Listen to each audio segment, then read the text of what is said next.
Please like this video. It will really help this story reach as many people as possible. Thank you so much for your support. I came home, and she was doing full glam like she was about to accept an award. Heels by the door, hair curled, a dress that had no business being called casual. I set my keys in the bowl and watched her lean close to the mirror, drawing a sharp line over already sharp eyes. "Where are you going?" I asked. She didn't look at me. "Coffee with the girls." "Looks like the kind of coffee that needs reservations."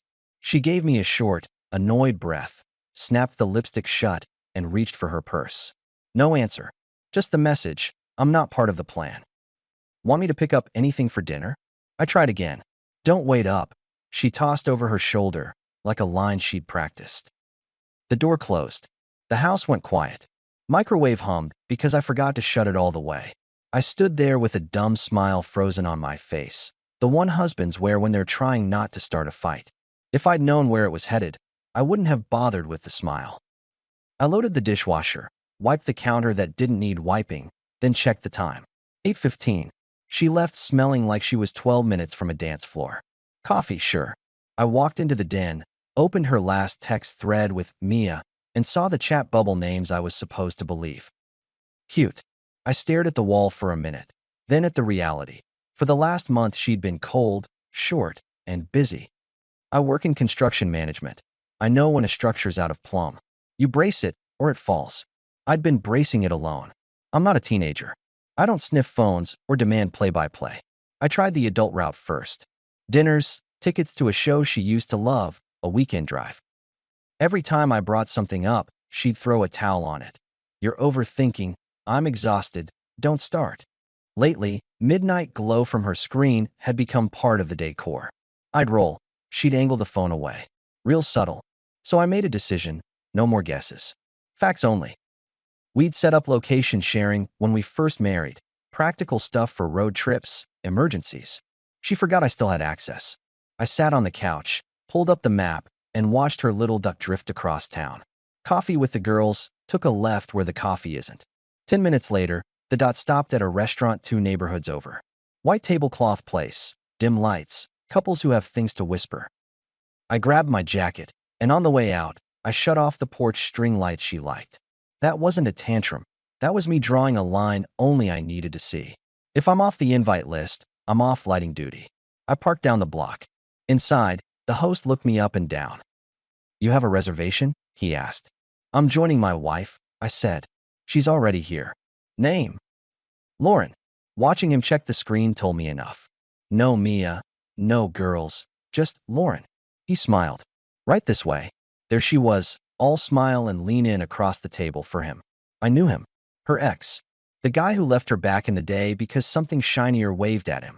He was older now, married, last I heard. My chest didn't burn. It went calm. When you finally see the instrument making the noise, the hum stops scaring you. I walked right up, pulled out a chair, and sat. They froze. X adjusted his tie like the air got hot. Lauren's face did a hard switch from warm to concrete. "Vivid déjà vu in here," I said easy. "We reminiscing or rewriting?" "What are you doing?" she snapped. "Practicing my small talk," I said. "How are the girls?" "Still imaginary. Let's talk at home," she said, jaw tight. To him, she pasted a brittle smile. "We're just catching up." "Of course," I said. "He was and is and will be part of your life, right? At the line tonight, or is there a new draft?" X cleared his throat. "I should go," he muttered. "You should," I told him. "This table's about to be honest." He stood so fast he hit the chair leg and mumbled something about a meeting. He offered Lauren a timid nod like she was his boss, then escaped. That right there told me more than any message thread. He wasn't brave, he was sneaking. Sneaking men hate lights. Lauren's glare shifted to me. "You embarrassed me." "No," I countered. "You embarrassed you. I'm just the lighting guy. See you at home." I stood, dropped cash on the table for whatever they hadn't ordered yet, and walked out. On the drive, the calm stayed. What bothered me wasn't that she met him. It was the entitlement. Like I'd wandered onto her stage and messed up her lines. I pulled around the block before going home. X's car had left before me, and I felt a tug to keep going. I'm not proud, not ashamed, just honest. I tailed him from a respectful distance. He turned into a quiet cul-de-sac, Nice brick, Swing said in a yard. He parked in a driveway with a wreath on the door. Married, no question. Porch light flipped on from inside, like someone was waiting. So he wasn't fearless. He was hedging bets. By the time I got home, Lauren's car was already in the driveway. She had energy now. She stood in the kitchen, arms folded. You followed me. No, I answered. I followed the truth. Two different things. That's controlling. What you call controlling, I call not being stupid. We're friends, she insisted. He's part of my history. That's not illegal. Correct, I said. Not illegal. Just disrespectful. You make everything dramatic. I ordered steak and got a lecture. I said. Here's my boundary. No more night coffee. No more secrets. No more X. You want past. Keep it in the past. You want freedom. Be clear and take it. I'm not asking your permission, she shot back. He will be around. Accept it. Then accept this, I said, nodding. I'm sleeping on the couch. And starting tomorrow, I'm done financing your schedule. Separate budgets, separate calendars. If you want privacy, you can afford it. You're unbelievable. Not to myself, I said, and went to the den. No yelling, no door slam. Just a quiet end of chapter. She paced for a while. Then the house went silent. In the morning, she tried Act 2. Soft voice, mug of coffee. Maybe last night got messy, she said without looking at me. I didn't think it would bother you that much. I appreciate the mug, I told her. Boundary stands. So we're just roommates now? Until respect moves back in, yes. I grabbed my thermos and my lunch. I've got a site walk. Don't wait up. At work, Mike, my foreman, watched me mark up drawings. You good? He asked, chewing on a pen cap he shouldn't chew on. Recalculating, I said. You know that feeling when a beam looks fine until you see it sitting on air? Shore it or tear it. Exactly. I kept my head down all day and moved schedules around. I took my name off 2 dinner plans with her coworkers. I canceled a couple's trivia night we usually did on Thursdays and told the host to take us off the rotation. Logistics, not drama. If you step away from a rigged game, the game can't use you. That night, she left again. This time, she didn't announce it. I watched the little dot land in the same part of town. I let it be. I wasn't going to chase the same movie. What I did instead, I drove back to that cul-de-sac, daytime now, respectable hours. I rang the doorbell of the ex's house. A woman opened. Early 30s, steady eyes, hair pulled back like she had a plan for the day. She wore a sweatshirt and had that calm not a lot of people have anymore. Hi, I said. I'm David, Lauren's husband. Her eyes flickered but didn't run. Emily, she said. Come in. We sat at her kitchen island. You could tell kids lived there, crayon marks at one corner, a school calendar on the fridge. She folded her hands. What's this about? Let me pause the story for just a second.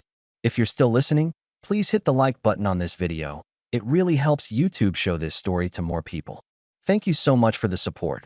Now let's get back to the story. I saw your husband with my wife last night, I said. No dramatics. White tablecloth place. I sat with them. He left fast. Her face didn't break.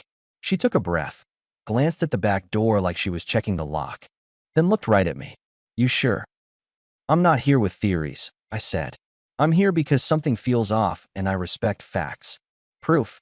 She said it like a challenge, not a plea. Not yet, I said, which is why I'm asking if you want to get it. Together. Hire someone. I'm not calling names or making posts. I just want the truth on paper so I can make a clean decision. She held my gaze another second, then nodded slow. If we do this, we do it quietly. Agreed. She pulled out her phone. I know a guy. Friend used him when her husband started working very late. He was fair. She hit a contact, spoke for a minute, and handed me the phone. He wants to talk to you. Mr. Harris, I said when the voice came on. I need discreet documentation, timestamps, clear faces. Nothing theatrical. Standard package, he replied. 1 week should be enough. We met Harris downtown that afternoon. He was gray-suited, unexcitable, with a wristwatch that said he respects time. He asked for names, schedules, usual pockets of the day. I gave him what I knew. Emily gave him her husband's routines. When we left, I walked Emily to her car. Thank you, I said. She leaned on the door. You didn't have to come to me. I did, I said, because the story I saw last night was half told, and I respect the person on the other half. She paused, then gave a dry smile. You sound like a man who reads manuals before assembling furniture. I build the furniture, I said. Manuals are written by people who never touched a drill. She laughed once, then sobered. Call me when he sends something. I will. On my way home, I stopped by the bank. Separated accounts. Our joint stayed open for utilities because I'm not petty, but my paycheck moved. I set up a new card. At the hardware store, I picked up a safe for documents and 2 bins for clothes. I'm not theatrical. I'm organized. Lauren was on the couch when I walked in, half watching a show. You're late. I stopped by the bank, I said. Personal accounts from now on. Household bills stay covered till the end of the month. After that, we split. You want dinners out, you can pay for your half. You want privacy, you get it. Full service. You're punishing me. I'm giving you what you asked for, space. She stood. We can talk. We did, I countered. She moved closer, softer. Maybe I was harsh. Work's been a lot. I miss us. She ran a hand over my sleeve like she was testing fabric. There it was, the first soft spin after a hard push. I let her hand be, then I stepped past it. I hear you, I said. I'm still on the couch. That night, the phone glow returned. I didn't watch. I set an alarm for my morning run and slept. 3 days later, Harris texted Emily, and she forwarded it to me. Location pings, photos of Lauren and her ex entering a restaurant, leaving too close, walking toward a motel just off the interstate, hands where they don't belong in a hallway camera reflection. Clear faces. Timestamps. No commentary. Facts. I stared at the wall for one beat. Then my hands did what they do when a job goes sideways. Open the plan, mark the new path. I called Harris and asked for a hard copy package. He said it'd be on my porch by evening. I called a lawyer, Dalton, a woman I'd worked with once on a property sale. I need a clean exit, I told her. No fights, no speeches. Bring me what you have, she said. And do not tip your hand. Emily and I met at Dalton's office. We signed engagement letters. Emily placed the packet on the table like a technician handing off lab results. Dalton looked through, then looked up. This will be sufficient, she said, tapping the timestamps. We'll draft, file, and serve at the same time. Until then, say nothing. We won't, I said. On the sidewalk after, Emily nudged me. Hungry. Always, I said. We walked to a diner a block away. Ordered burgers we didn't really touch. We talked. Not about them. About work. She's in HR at a logistics company, a job that requires a poker face and a spine. She had both. She told me her useless hobby is bird feeders. Mine is restoring old tools. We laughed at the right places and didn't force stories. The next week, we met twice more after work at a park by the river.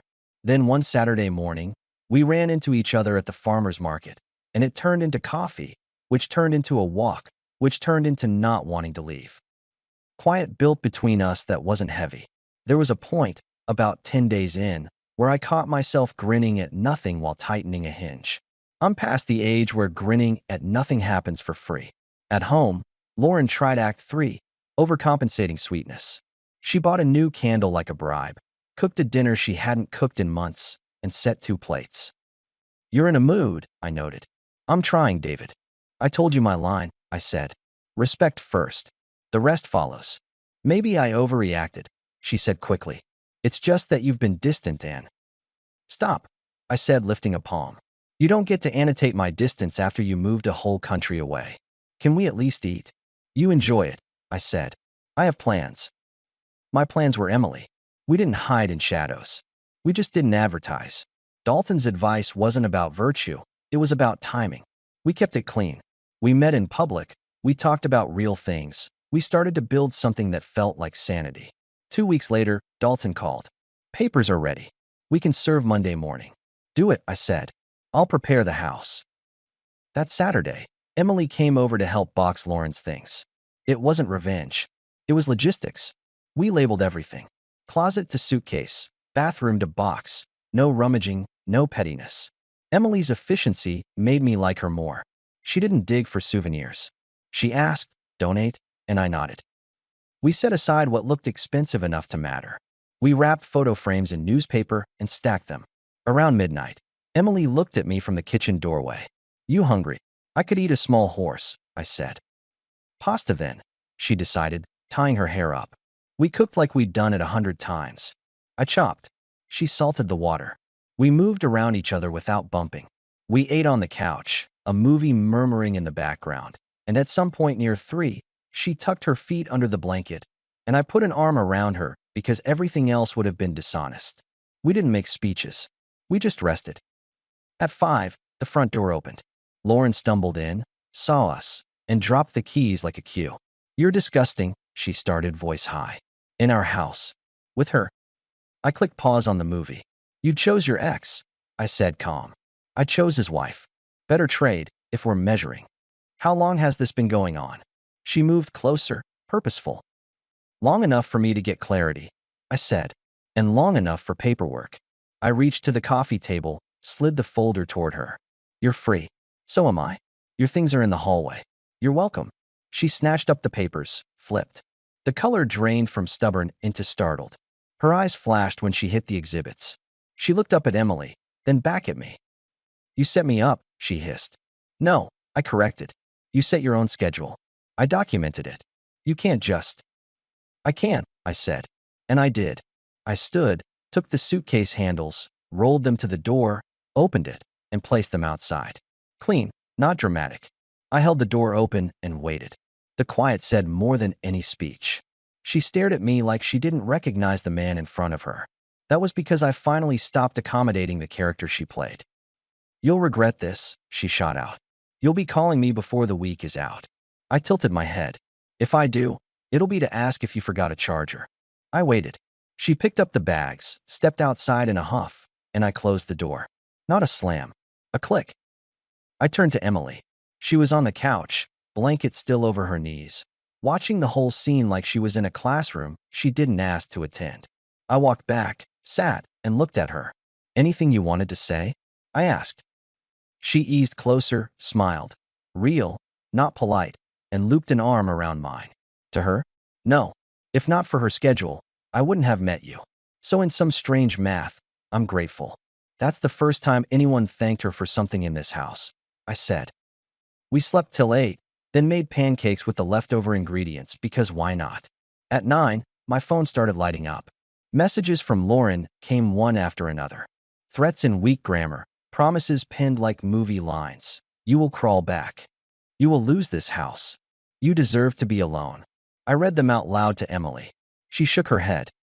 "She doesn't know about those photos," Emily said. "Let it be a Monday morning surprise," I said, setting the phone face down. Midday, we drove to Emily's place. Her husband was home, in the kitchen, looking like he'd gotten 4 hours of sleep and 8 nails. Emily didn't ask to sit. She just set the envelope on the counter. "I'm leaving," she said. "The papers are filed. I'm packing. I'll send for anything I miss." He started a speech, cut it, tried again. "Emily, we can." "We can what?" she asked, like she was asking for an item number. "Pretend we were networking at night?" "I'm good. David's helping me move some things right now." He looked at me like I'd carried a torch into his pantry. I met his eyes level. "We'll be out in an hour." He didn't fight. I think the surprise wasn't that this was happening. It was that it was happening without screaming. He stepped aside. We boxed Emily's essentials. She took photos off the mantle, folded some clothes, grabbed personal files. When he finally found words, they were small. "You're not even upset." "I was," she told him, sliding a frame into bubble wrap. "Then I met someone who knows what he wants." She closed the box. "And I'm grateful your schedule cleared my calendar." We left. In the truck, her hand found mine on the console like it belonged there. She looked at the house one last time in the side mirror and then forward like a person who chooses the next lane. The next weeks were quiet. Papers went through. Monday surprise landed. Lauren's attorney called Dalton, raised his voice enough that Dalton used the word unprofessional, and hung up. The photos did their work. I didn't gloat. I didn't post. I got up, went to work, came home to someone who smiled at me because she wanted to, not because I performed. That's not romance copy. It's logistics of a sane life. Somewhere in there, a few random people tried to pull me back into the old play. A neighbor, Mrs. Lopez, waved me over at her mailbox. "Saw Lauren leaving late the other night," she said, eyebrows high. "Everything okay?" "It's better than okay," I told her. "We're restructuring. At work, Carla from accounting cornered me in the break room with a sympathetic tilt I didn't ask for. "Heard you're going through stuff," she said, handing me a cookie like a ticket. "I'm going through clarity," I corrected. "It's good for the spine." She blinked, then laughed. "You should write that on a wall somewhere." "I'm writing it in my choices," I said. At home, Emily and I started living. Not coexisting, living. We spent evenings on the porch with the radio low, talked about money without hiding, cooked together, made shopping lists that didn't feel like negotiations. The furniture looked the same, but the house felt honest. Lauren tried once more from the cheap seats. A string of messages one morning about how she was seeing someone fantastic and how I would hate myself in 6 months. I didn't answer. Nothing to say. Silence isn't pettiness. It's exit. A month after the papers were final, I took Emily to the small park where we'd had our first long talk. There's a little footbridge there people use for proposals because they like symbols. I don't like symbols. I like decisions. Still, I had a ring in my pocket, not flashy solid. We stood leaning on the railing, watching a jogger stop to tie his shoe. I cleared my throat. "I don't do rehearsed speeches," I told her. "You know my edges. I know yours. I don't need the world to root for us. I need us to pick each other on boring Tuesdays. You in?" She didn't cry. She didn't cover her mouth. She just held my eyes and nodded once. "Yes." We told nobody for a week because we liked having it to ourselves. Then we told a few people who matter. Mike whistled low and slapped my shoulder like I'd landed a big contract. Mrs. Lopez said, "Thank God," like she always knew more than she said. Dalton sent a one-line email. "Congratulations. May your documents always be in order." I laughed at that one. It felt right. A few nights later, I was at the garage, organizing old wrenches into a case I'd restored, when Lauren's last text arrived. It was short. "You didn't have to be cruel." I looked at it for a second and put the phone away. She was wrong. I hadn't been cruel. I'd been clear. There's a difference. As for the old world, Lauren moved into an apartment across town. Friends said she was angling for some grand post-breakup glow. Meanwhile, the practical realities of her choices piled up. The dinners out she used to bill to our shared life now had her own card. The attention that once felt like oxygen came with fine print. I didn't celebrate that. I noted it and turned back to my own schedule. Money-wise, I kept the house because I'd paid most of the down payment and because I could. Not as a trophy. Again, I don't collect trophies, but because it was a good house worth living in. Emily moved fully in 2 weeks after we got engaged. We painted the guest room a same color and turned it into a small office with a real desk. On Friday nights, we invite a couple of friends for burgers. Clean laughs. No gossip. A few days after Emily moved in, my neighbor's kid, Max, came over with a wobbly bike and asked if I could tighten the chain. He calls me Mr. D like I'm 80. I showed him where the chain sits and how to feel the right tension. He nodded like he was absorbing a secret. That's what life feels like now. Not the big gestures, the small rightness that adds up. You want a last line? Here's the truth. I didn't win anything. I chose a standard and enforced it. When respect left, I left, even if my address didn't change. That's not drama. That's a permit to build a life that stands. People think revenge is noise. It isn't. It's a door closing with a soft click at 5 in the morning while the person on the porch decides what they lost. I clicked mine. Then I made breakfast for someone who actually sat down to eat it. Our story has come to an end. If you've made it this far, how about subscribing to our channel? It helps us immensely. I've selected 2 other videos for you that I'm sure you'll enjoy. Feel free to click on them. I'll be waiting for you in the next story. See you soon.